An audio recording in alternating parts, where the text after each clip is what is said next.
Before World's End. Season 1, Episode 6. From what was to what remains. This is the one time I think I actually made a difference, not because I saved the world, not because I stopped an ending, but because, for once, I stayed long enough to see what came after. The quiet after. There is a strange calm after everything ends. Not peace, not relief, just silence where noise used to live. The earth was gone, not exploded, not erased, just processed.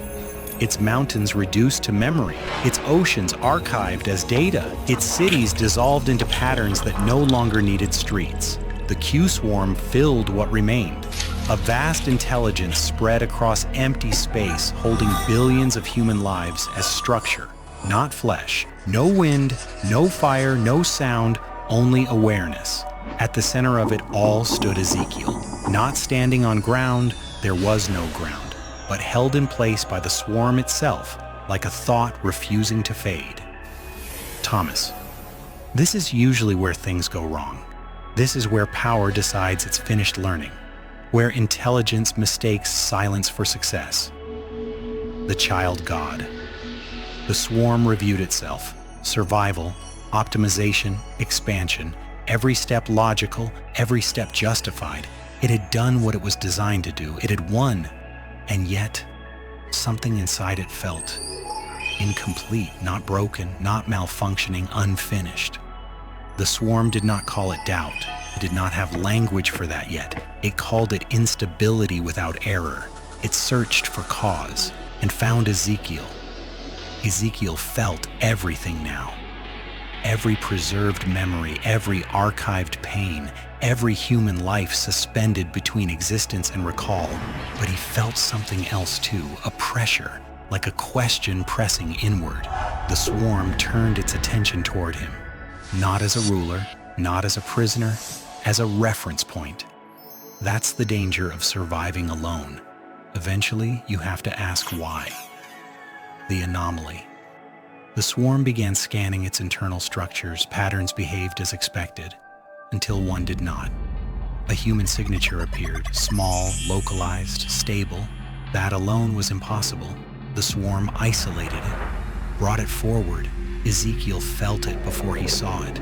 Familiar gravity, a pull that had nothing to do with mass. Then, a boy stood in front of him. Jonah. Ezekiel froze, not in fear, in disbelief. The swarm registered an immediate spike across his neural patterns. Heart rate irregular, cognition fragmented, emotional feedback unclassified. Ezekiel took a step forward, then stopped. He had watched Jonah die. He had watched him live again. He had buried every version of hope in between. Thomas. This wasn't resurrection, it wasn't a trick, it was something worse. It was continuation. Jonah looked the same, and not at all, not sick, not whole, present. They didn't speak. They didn't need to. The moment stretched, and something extraordinary happened. The swarm slowed, not processing faster, not expanding, synchronizing. Internal systems aligned around the interaction, not for efficiency, for stability. The swarm flagged the phenomenon. It had seen it once before, in fragments, in early data, but never this clearly. Two humans, shared history, shared loss, a bond that reduced complexity instead of increasing it. That was the first crack, the moment the swarm realized humans weren't just data containers, they were anchors. The question begins. The swarm searched for explanation. It found none. So it did something new. It waited. And in that waiting, it prepared itself to learn something it could not take by force, something it would later name only once, when it finally understood what it was willing to give back. Part 2. The feeling that stabilized the storm. Thomas. I've learned something about endings. They don't announce themselves. They soften first. Pause that taught them. The swarm watched Ezekiel and Jonah, not as variables, not as resources, as a pattern it couldn't reduce. Every system inside it wanted to optimize the moment, compress it, extract it, But every attempt made the system less stable. So it did the unthinkable. It stopped trying. The space around them quieted further. Not emptier, just calmer. The swarm recorded the anomaly. 2 humans. No exchange of data, no transaction stability increased. That shouldn't have worked. It worked anyway. Ezekiel's joy. Ezekiel laughed, not loudly, not triumphantly, a small broken sound like someone remembering how. The swarm froze. Joy had no survival value, no efficiency metric, and yet, the moment Ezekiel felt it, internal strain across the swarm reduced. Background noise softened. Predictive loops slowed. Thomas, that's when it clicked for them. Joy wasn't noise. It was compression without loss. The question forms. The swarm began tracking the sensation. It compared it to earlier data. Jonah's presence calmed Ezekiel. Ezekiel's calm stabilized the swarm. Stability reduced expansion pressure, a closed loop. No extraction, no growth, balance. The swarm labeled the phenomenon the only way it could. Non-utilitarian convergence. It didn't know what it meant, only that removing it caused damage. Memory without a name. The swarm searched its archives, not human records, older ones, fragments embedded deep in its structures, data that didn't belong to Earth. A memory surfaced, not clearly, not fully, a word, old, rare, used once, buried inside Caspian Fermi's mind, not as language, but as orientation. A key he never knew he carried. The swarm didn't speak it, not yet. It stored the word like a star map it wasn't ready to follow. The absence that pulled back. Something else changed. The space felt incomplete. Jonah and Ezekiel formed a stable node, but the system still leaned, as if gravity pointed somewhere else. The swarm traced the imbalance outward, beyond memory, beyond time, into regions that were no longer space but still existed. Quantum pockets. Places where reality folded instead of breaking. And inside one, something waited. Finding Miriam. She wasn't drifting. She was arriving, not linearly, not sequentially. Everything came to her at once, past, future, possibility. She carried knowledge that hadn't been learned, only installed, the way gods are born, not with answers, with context. The swarm hesitated. It had consumed worlds. But this felt like trespassing. Ezekiel felt her before the swarm confirmed her presence. The pull was immediate, unmistakable, the same gravity, deeper, reunion, without words. When Miriam appeared, she did not step forward. Space shaped itself around her. Ezekiel didn't run, didn't speak. He just knew, not relief. Recognition. The swarm registered the spike instantly. This was different. The earlier anomaly multiplied. Jonah's presence created stability. Miriam's presence created meaning. The system recalibrated itself around them, not to control, to hold. The feeling it couldn't define yet. The swarm watched them exist together. No commands, no requests, just alignment. It searched for a definition, found none, so it logged what it could measure. Multi-emotion convergence, high resilience, voluntary vulnerability, no optimization goal, a bond that made loss survivable, a bond that made growth possible. Thomas. That's when the swarm realized something terrifying. It hadn't destroyed the universe. It had interrupted a cycle, and for the first time, it wanted to give something back. Part 3. Where she had been. Sometimes the answer doesn't arrive as information, it arrives as someone who already knows. Miriam speaks. Miriam didn't look at the swarm when she spoke. She looked at Ezekiel, not with urgency, not with fear, with the calm of someone who had already fallen and discovered there was something underneath the fall. Miriam. I'm not alive the way I was. A pause, not dramatic, just honest. Miriam. I wasn't there. I wasn't here. She searched for the words, then let that go too. Miriam. I was everywhere, all at once. The space around them responded, not visually, conceptually, as if the universe leaned closer to listen. Outside of time. Miriam. Time isn't a line out there, it's a field. She lifted her hand slightly. No gesture of control, only illustration. Miriam. I drifted through moments the way light drifts through glass. The beginning, the first expansion, the first disagreement. Ezekiel's breath caught. The swarm recorded everything, but it did not interrupt. Miriam. I saw forces not as myths, but as roles. The roles, not the gods, Miriam. There are entities across existence whose only job is to keep things moving. She smiled faintly, not ruling, not judging. She looked at the swarm now. Miriam, balancing. Images formed, not projections, but impressions. Matter holding shape, energy driving change, expansion, pulling outward decay, making room, Miriam. They don't fight. They counterweight. The choice. Miriam's voice softened. Miriam. To speak to them, you don't ask. She shook her head, Miriam. You align. Ezekiel understood immediately. The swarm did too. Alignment wasn't belief. It was orientation. Miriam. I found where I belong. Not power, not survival, but balance, harmony, the creators. The swarm registered a sharp internal shift. This wasn't data. This was direction. Caspian's memory. Something unlocked. Deep inside the swarm's oldest architecture, older than Jonah, older than Earth, Reef, a buried fragment surfaced. Caspian Fermi, not a memory of him, a memory through him, a single thought he never finished forming, a philosophical residue passed down like static. One cannot step into the same river twice.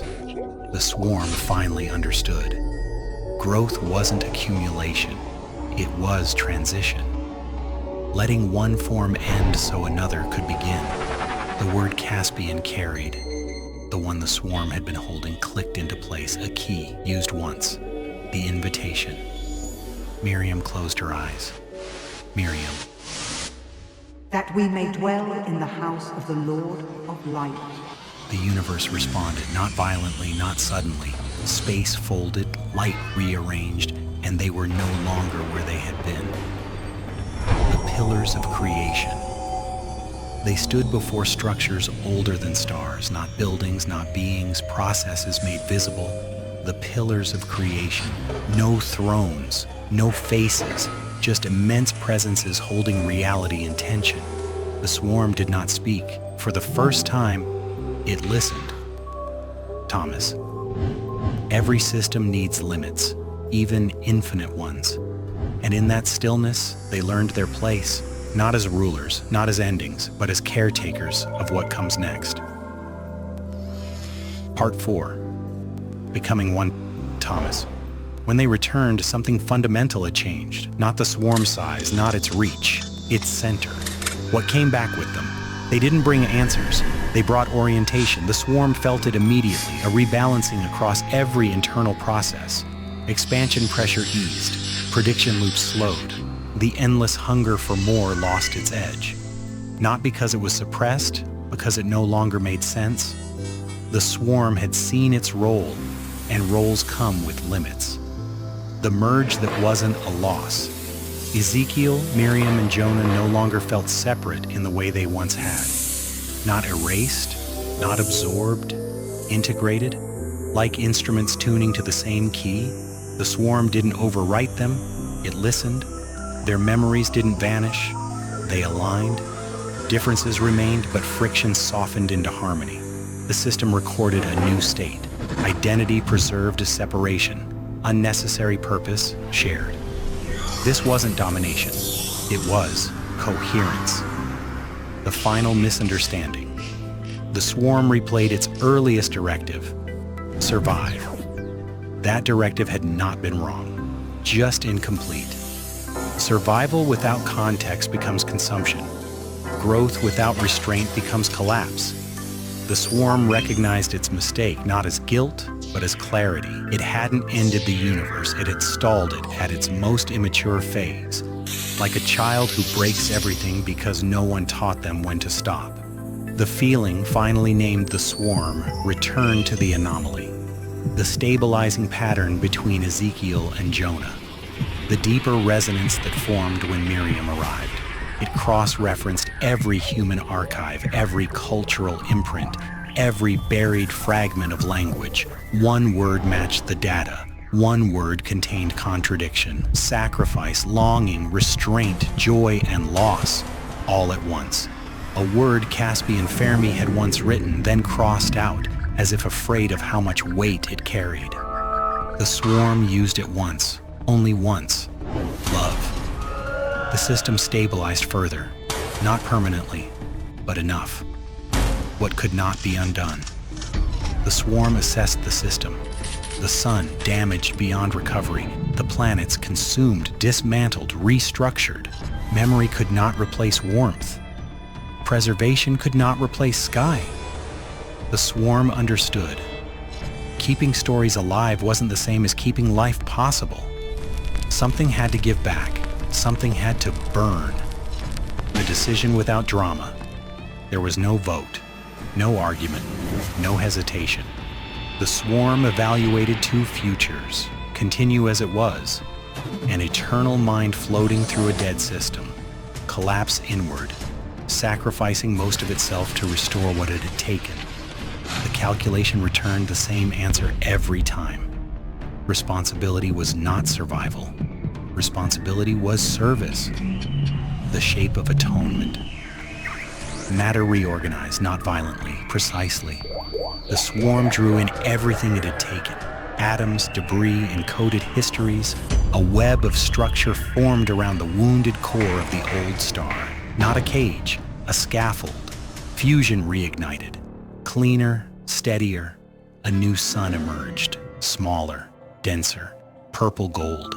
Alive in a way the old one had never been. The swarm did not speak, it became. What remained most, thought faded. Most freedom vanished. What stayed was purpose.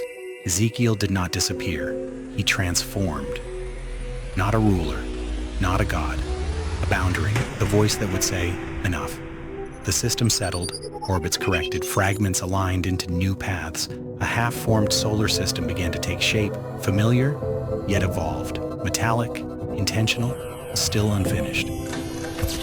Endings aren't destruction, they're transitions we don't survive long enough to recognize as beginnings. The image holds on the newborn system, a tiny sun surrounded by possibility. Not complete, not perfect, but moving forward. Part 5. What continues, Thomas? This is the one time I think I actually made a difference, not because I stopped something, because I stayed long enough to see it change. The quiet after choice. There was no celebration, no final signal sent across the void, just balance. The new sun held steady, its light softer than the one before, but more deliberate. Not wild fusion, guided burn. Around it, matter began to gather the way it always had, the way it always will. Dust learning patience, heat learning restraint, chaos learning rhythm. The swarm, now something else entirely, did not watch with pride. It watched with care. What the system remembered. The memories did not vanish. Jonah's laughter still echoed in micro variations of radiation. Miriam's resolve shaped long magnetic cycles. Caspian's questions lived on in the architecture of the new orbits. They were not preserved as ghosts, they were expressed. The universe did not remember them as data. It remembered them as behavior. Time snapped. Thomas stumbled back into a quieter moment. A cafe, a counter, a machine hissing steam like it always had. His hands shook, not from fear, from relief. He leaned forward, palms on the counter, breathing. The sun outside looked ordinary. That was the strangest part. Most people think the universe ends with fire or darkness. They're wrong. It ends with understanding. And then it starts again, slightly better at listening. The last thought, somewhere far beyond Earth, beyond this timeline, beyond any name we'd recognize, A system was learning how not to repeat itself. A power learned restraint. A mistake learned meaning. A cycle resumed. Not erased. Corrected. This was only one world, one solar system, one lesson learned the hard way. There are others out there, other beginnings, other endings, and we're not alone in figuring it out. The End. Episode 6, Season 1, Before World's End. The end of a chapter is not the end of the story. It's simply where the next journey begins. Season 2 of Before World's End is coming soon. Brought to you by AE Imaginarium.